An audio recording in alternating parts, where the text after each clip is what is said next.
Chapter 4 The Most Important Man in the World. Luckily, Friday went by smoothly. Sorry to say, Saya didn't raise her hand. But Heidi Hopper did. Amazing! AJ actually whispered. And Richie cleaned my cage. I tried to imagine him with a big black mustache, just like his Uncle Aldo. Later, when Mrs. Brisbane asked him to name the capital of Kentucky, Richie said, "Hot dog." Everyone giggled, of course, especially Stop Giggling Gail, otherwise known as Gail Morgenstern. "Repeat that, please, Richie," said the teacher. Richie realized he'd made a mistake, so he tried again. "Frankfurter," he said. More giggles. Explosive giggles. "Try again, Richie," said Mrs. Brisbane, who was on the verge of smiling herself. Frankfurt," he said proudly. That was the correct answer, by the way. So you see, it wasn't exactly a bad day in room 26. It's just that I was jittery, wondering what would happen to me when the bell rang. Would I be left alone, hungry, utterly forsaken for 2 whole days? Or would I be a captive in the haunted house of Mrs. Brisbane? At last the bell rang, and the students flew out of the door like a flock of homing pigeons in the movie Ms. Max had showed us.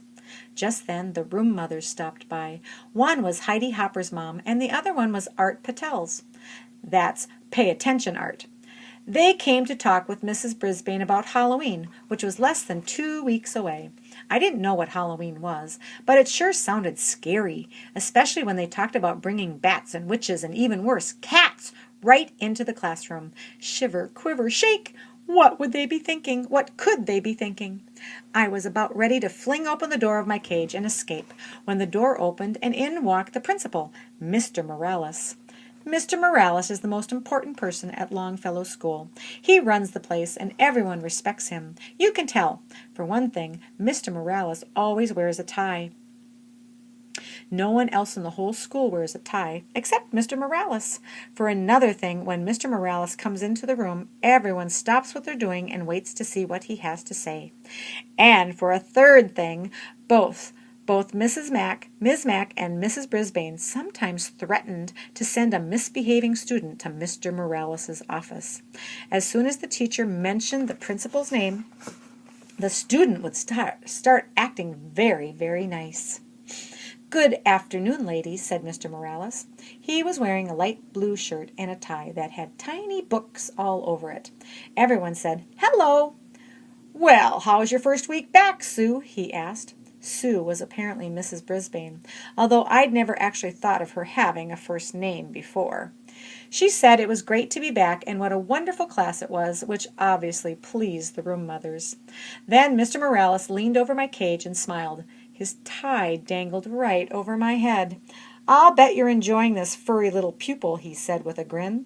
I expected Mrs. Brisbane to tell him what a troublemaking rodent I was, but instead she forced a smile and said, "Well, yes, but he's quite a bit of extra work."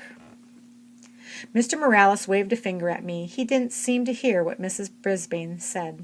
"I always wanted one of these fellows," he said, "but my papa wouldn't let me have one. Sure is cute." Mrs. Brisbane cleared her throat. "Yes, but I'm afraid he's a little distracting. I was going to see if Mr. Kim in room 12 wants him." I was shocked. Luckily, so were the room mothers. "Oh, no, the children just love Humphrey," said Mrs. Patel. "Heidi talks about him all the time, and it is a wonderful way to teach the kids responsibility." Mrs. Hopper said, "Yes, but it's a little too much responsibility for me," Mrs. Brisbane sighed. At least I have a couple days away from him this weekend." "You're not taking him home with you?" asked Mrs. Patel. Mrs. Brisbane backed away from the cage. No, it's out of the question." "But Ms. Mack always took him home," said Mrs. Hopper. "He'll be fine. He has plenty of food," Mrs. Brisbane answered very, very firmly.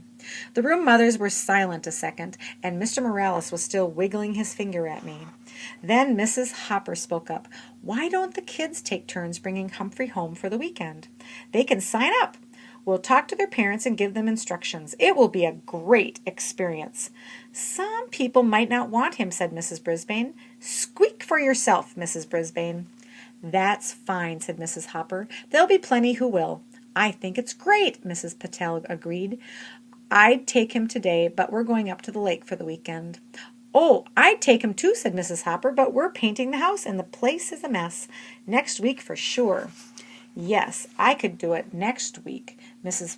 Patel agreed. Mrs. Brisbane smiled a fake smile. "So who's going to take him this weekend?" The room mothers looked at one another.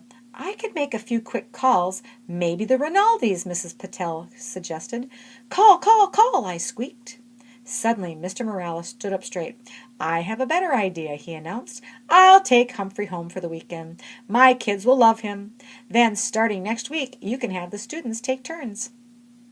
The three women were almost as surprised as I was. "Don't worry, he'll be in good hands," Mr. Morales assured him. Well, I guess I would be. After all, I was going home with the most important person at Longfellow School. As he drove me to his house, Mr. Morales told me how he'd always wanted a hamster when he was a kid. But his dad always said they didn't need another mouth to feed. I argued with him, Humphrey. I said, "Papa, I will feed him off my plate." Then Papa said we'd have to buy the cage and stuff to put in it. I guess he was right, Humphrey. We couldn't afford it. He smiled his big smile. "But not any more. Now I'm the principal of my own school." I told you he was important. His house was nice, but I didn't get to see much of it because as soon as we came in the door, two little whirlwinds tumbled into the room, shrieking and squealing. "Quiet down now. You'll frighten this little fellow," Mr. Morales told him. He got that right. He introduced us. The little boy, who was about 5, was named Willie. He kept poking his fingers through the wire of the cage. I was about to bite him, pure instinct, but then I remembered. This is the son of the most important person at Longfellow School, so I didn't. The little girl, who was about 7, was named Brenda. She kept sticking her face up against the cage and squealing. I tried squeaking back at her, but I don't think she could hear me. Mr. Morales tried to quiet them down. He explained that I was a guest for the weekend, and they had to treat me with respect. They didn't listen. A pretty lady rushed through the room, jingling her car keys. "I'm late. I have a house to show." She glanced in my direction. "We'll talk about that later. Adios." Mr. Morales wished her luck, and she was gone. Then he carried me into the den with Willie and Brenda clinging to his legs and yelping. My cage was swinging back and forth so much I was getting airsick, or cage sick. Mr. Morales set my cage on a table with in their family room. "Now get back and listen to me," he told. "Get back and listen to me," he told his children. "I'll tell you all about him." "Can we take him out?" screamed Willie. "Can we put him in my room?" shouted Brenda. "Can he sleep with me tonight?" We can't do anything until you settle down," Mr. Morales said. Bravo, Mr. Morales, I thought. But still, the children didn't listen. The most important person at Longfellow School was not treated with respect in his own home. Willie lurched forward and swung open the cage door. "Ooh, there's poo in there," he screamed. Where?" shrieked Brenda. Willie pointed to my potty corner, which I thought was unsqueakably rude of him. "I want to hold him," said Brenda, grabbing me. She squeezed me so hard I let out a squeal. "Stop," said Mr. Morales. "Put him back right now." She opened her hand and dropped me onto the floor of my cage. Luckily, I landed in a pile of soft bedding. Luckily, I didn't land in my poo. I was a little dizzy, but I heard Mr. Morales send Willie and Brenda to their rooms. "I will not allow you to mistreat an animal. Upstairs, doors shut, no playing until I say you can," he said. Suddenly, Mr. Morales didn't look so important. He slumped down in the chair next to my cage and loosened his tie. "Now you know my secret, Humphrey. At school, everyone listens to me. At home, nobody listens to me," he said. Mr. Morales looked tired.